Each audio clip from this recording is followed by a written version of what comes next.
An angel of the Lord appeared to Joseph in a dream and said, "Get up, take the child and his mother and flee into Egypt, and remain there until I tell you, for Herod is about to search for the child to destroy him." To the honor and glory of God, who by the word and through the Spirit creates, redeems, and sanctifies us all. Amen. Greetings, church, on this 9th day of Christmas, on this second Sunday in the season of Christmastide. As we enter this new year, now is a good time for us to be asking ourselves, what is God calling us to? What is God calling us to do? Who is God calling us to be? How are we as church being called to be a part of what God is doing in our world?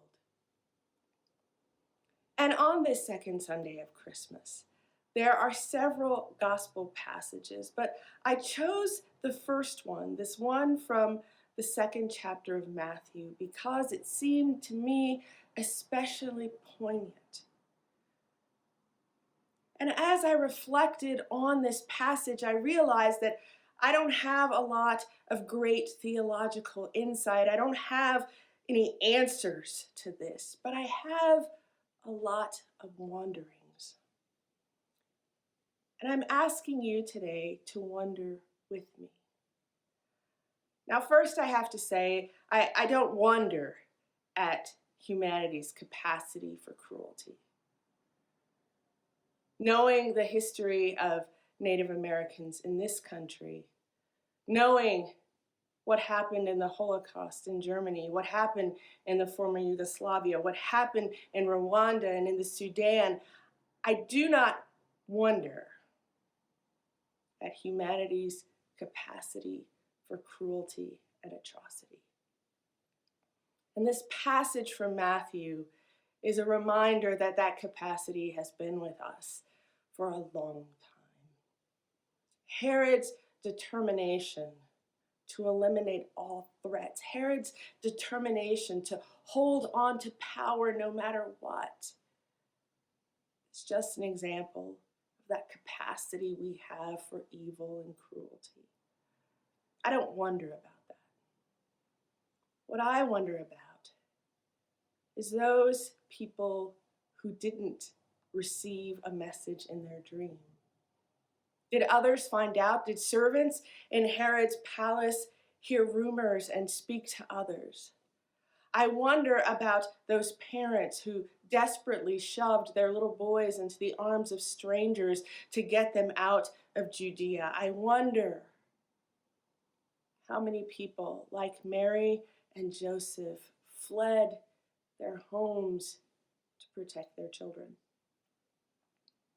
I wonder how many parents died trying to shelter their children. I wonder how many neighbors turned a blind eye, a deaf ear to the screams and the bloodshed. I wonder how many neighbors risked themselves to help shelter friends and neighbors around them. I wonder how many families like Joseph and Mary fled with no idea how they would survive. I wonder how many close calls Mary and Joseph had on their journey. I wonder how they found shelter, how they cared for themselves.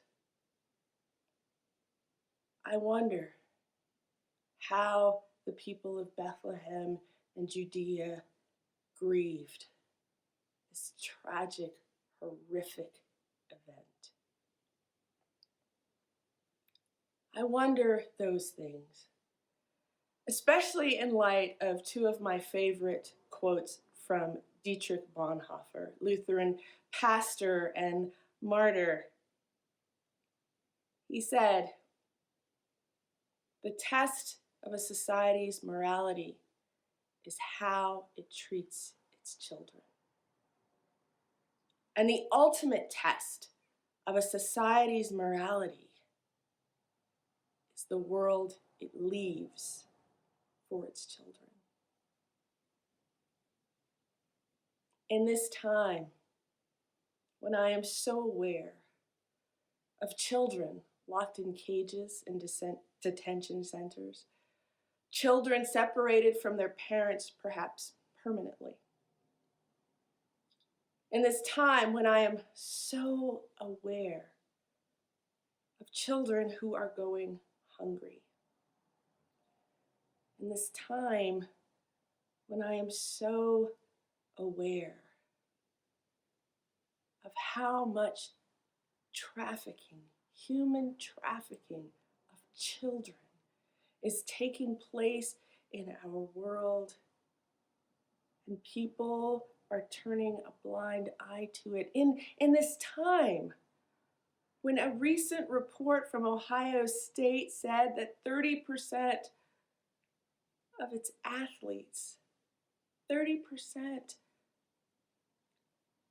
of its athletes who tested positive for COVID now have heart damage from the virus that could be permanent. In this time, at the beginning of this new year, I wonder what witness we, the church, are being called to make. I wonder what you and I are being called to do right here and right now to protect other holy innocents, to nurture and to provide environments where our children, all children, no matter their color, no matter their gender identity, no matter their class, where all children are given the opportunity to thrive. I wonder what we are being called to do, who we, the church, are being called to be. I do not wonder at the capacity for human cruelty and selfishness.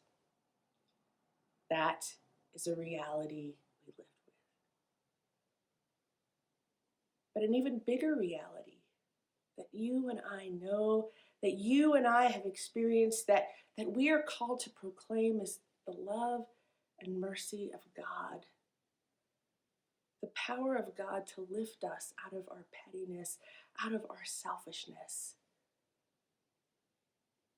The recognition that God has given God's own self to us. And perhaps, I wonder how you and I are being called to give ourselves for others.